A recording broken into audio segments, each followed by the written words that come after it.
মধ্যরাতে বিজেপির গোষ্ঠী সংঘর্ষে উত্তপ্ত মালদহের চাচল। সংঘর্ষে রক্তাক্ত দুই পক্ষের অন্তত 7 জন। চাচলের আশ্রমপাড়ার ঘটনা, জখম এক পঞ্চায়েত সদস্য এবং আরও এক পঞ্চায়েত সদস্যের স্বামী।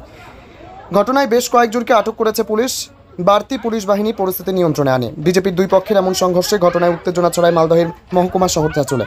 জানা গিয়েছে, চাচল গ্রাম পঞ্চায়েতের আশ্রমপাড়া বুথের বিজেপি সদস্য প্রসেনজিৎ শর্মা ও থানাপাড়া বুথের বিজেপি পঞ্চায়েত সদস্যার স্বামী বিজেপি নেতা সুমিত সরকারের দলবলে সংঘর্ষ হয়। হাসপাতালে চিকিৎসাধীন পঞ্চায়েত সদস্যার স্বামী সুমিত, অন্যদিকে মাথায় গুরুতর আঘাত সহ আশঙ্কাজনক অবস্থায় চিকিৎসাধীন বিজেপি পঞ্চায়েত সদস্য প্রসেনজিৎ শর্মা। সংঘর্ষে জখম এক যুবক পালিয়ে গেলেও অন্য 4 জনের প্রাথমিক চিকিৎসা করিয়েছে পুলিশ। ঘটনায় বিজেপির দুই পক্ষের নেতাই একে অন্যের বিরুদ্ধে হামলার অভিযোগ তুলেছেন।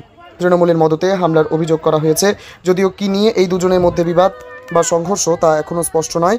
ঘটনার শতপ্রণোদিত মামলা রুজু করে প্রাথমিকভাবে চিকিৎসা হওয়া জখমদের গ্রেপ্তার করেছে পুলিশ। গোটা ঘটনার নিয়ে উত্তপ্ত চাচল।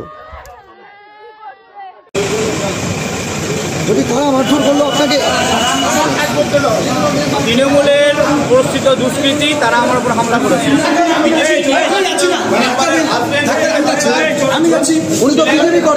তৃণমূলের যুব নেতা জয়ন্ত দাস এবং তারা মিলিভগত সকলে বিজেপি করেন। সুমিত বাবু তো বিজেপি করেন, দালালি করেন বিজেপিতে বিজেপিতে দালালি করে শুধু বিজেপির সর্বক্ষতি করার দায় হলো সুমিত সরকার।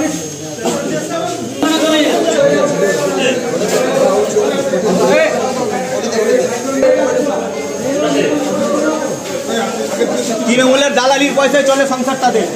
ও তো বিজেপির মেম্বার, ওর স্ত্রী, কি বলবা? বিজেপির দয়াতে মেম্বার হয়েছে। ও তৃণমূল থেকে 2021 সালে এসেছে।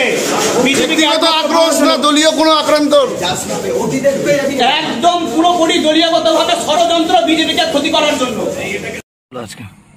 আমি তো গেছিলাম, আমরা যাচ্ছিলাম আশ্রমপাড়া বুটাকে রাখতে।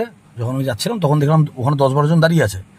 যখন আমি রিটার্ন আসি ওখান থেকে তখন দেখলাম যে 10-12 জন যখন ছিল তখন হামলা, মানে উপরে হামলা, মানে অটোমেটিক হামলা করতে শুরু করলো। কেউ মাথায় মারছে, কেউ পিছু মারছে, কেউ বুকে মারছে। কি দিয়ে মারধর করে? লোহার জিনিস ছিল সবকিছু। আচ্ছা, কারা ছিল এরা বলতে পারবো না। আচ্ছা, আমরা জানতে পারছি আপনারই দলের, সেটা বলতে পারবো না।